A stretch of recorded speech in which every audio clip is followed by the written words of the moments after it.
আসসালামু আলাইকুম, আমি ডক্টর শারমিন শওকত। আমি পাশ করেছি বাংলাদেশ ডেন্টাল কলেজ হসপিটাল থেকে। আর আমি এফসিপিএস পার্ট 1 পাশ করেছি জানুয়ারি 2024 সালে ওরাল সার্জারি ডিপার্টমেন্টে। প্রথমে আমি সৃষ্টিকর্তার কাছে ধন্যবাদ দিতে চাই যে আল্লাহ আমাকে সুযোগ করে দিয়েছেন এই যোগ্যতা সম্পন্ন একজন গ্রুপে চলে আসার জন্য।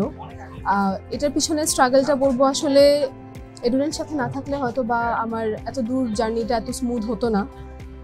রেগুলার প্রত্যেকটা সাবজেক্ট পড়া, সেগুলো বারবার রিভিশন দেয়া, পরীক্ষা দেয়া, এই পরীক্ষার মাধ্যমে হচ্ছে নিজেকে বারবার করে রিভাইজ করা, চেক করা, এই সব কিছুর পিছনে আসলে এডুরেন্টের অবদান অনেক বেশি, আমি বলবো বারবার। আর ধন্যবাদ জানাতে চাই যে আমাদেরকে এরকম গাইডেন্স করার জন্য। আর আরেকটা কথা বলবো যে আমরা যারা চাচ্ছি সামনে পোস্ট গ্র্যাজুয়েশনে ঢুকতে, অবশ্যই এই জিনিসটা মাথায় রাখতে হবে যে আসলে পড়াশোনার কোনো বিকল্প নাই। যখন যেভাবে পারি যে কোনো সিচুয়েশনে নিজেকে বারবার শানিত করতে হবে, বারবার প্র্যাকটিস করতে হবে, যেন যে গোলে আমরা যেতে চাই সেগুলো যেন আমরা পৌঁছাতে পারি। ধন্যবাদ, এডুরেন্টকে ধন্যবাদ।